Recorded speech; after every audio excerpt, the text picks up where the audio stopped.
Let's talk about why US President Donald Trump is suing the BBC for $10 billion. In a little while, you'll be seeing I'm suing the BBC for putting words in my mouth, literally, they put words in my mouth. Trump has filed a lawsuit in a federal court in Florida against a British public broadcaster, accusing it of defamation and deceptive practices.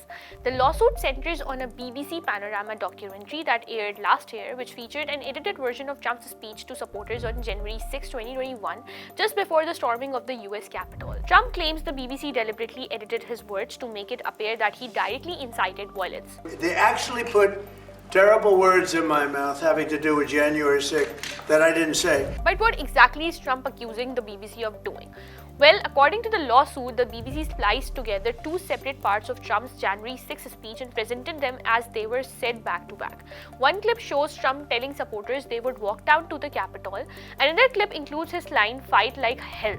In reality, these two statements were made more than 50 minutes apart during a long rally speech. We're going to walk down and I'll be there with you. We're going to walk down. We're going to walk down anyone you want, but I think right here we're going to walk down to the Capitol. And we're going to cheer on our brave senators and congressmen and women. And we're probably not going to be cheering so much for some of them. Trump argues that the BBC's edit removed important context, especially the parts where he told supporters to protest peacefully and patriotically. The clip suggested he made a direct and immediate call for violent action at the Capitol. Trump told reporters at the White House that the BBC put words in my mouth and even suggested the edit may have involved artificial intelligence. In a little while, you'll be seeing I'm suing the BBC for putting words in my mouth, literally, they put words in my mouth. They had me saying things that I never said coming out. I guess they used AI or something.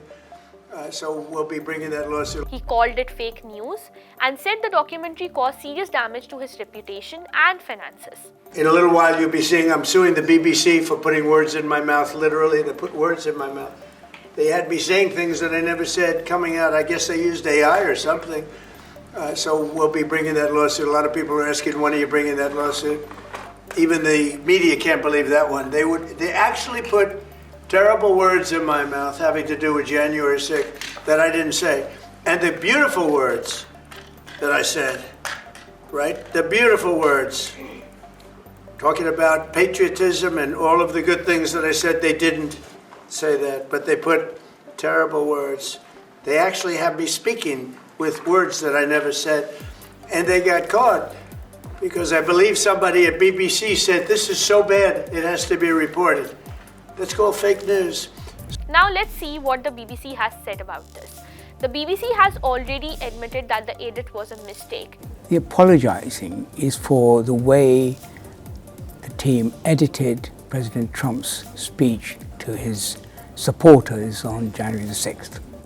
We do take it really seriously. I mean, there are real issues here. They're over a 3-year period, and just let me say, the BBC in those 3 years has produced hundreds and hundreds of hours of outstanding journalism on television, on audio, on online. We have, and we do a great job there, but inevitably we make mistakes, and what he's identified are mistakes, either individual ones or ones that point to underlying problems, which we accept. It apologized to Trump, acknowledged an error of judgment, and said the clip gave viewers the wrong impression. The broadcaster also confirmed that the documentary episode will not be aired again. However, the BBC strongly rejects the lawsuit. It says there was no intention to mislead viewers and argues that the program as a whole included a range of perspectives, including voices supportive of Trump. The BBC also says that there is no legal basis for the case. That brings us to the key legal question. Can Trump actually win this lawsuit? Under US law, defamation cases brought by public figures face an extremely high bar. Trump would need to prove actual malice. That means showing the BBC either knew the edit was false or acted with reckless disregard for the truth. This standard comes from the landmark US Supreme Court ruling designed to protect free speech and press freedom.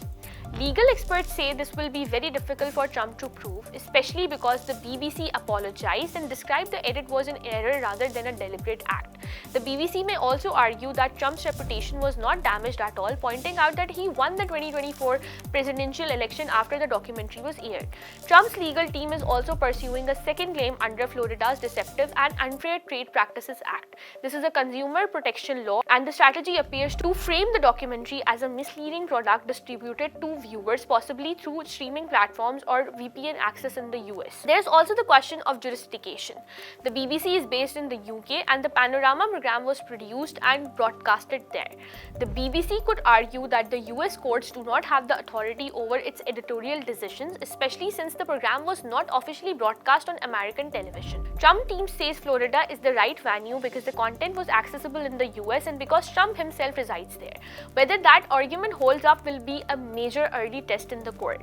Beyond the legal battle, this case has wider implications. The controversy has already caused turmoil inside the BBC. The Panorama documentary triggered a major internal crisis, leading to the resignations of two of the broadcaster's most senior officials. The lawsuit now adds another layer of pressure.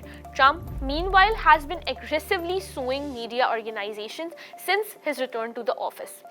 CBS, ABC, and others have already reached settlements with him, while outlets like the New York Times and the Wall Street Journal are fighting back and denying any wrongdoing.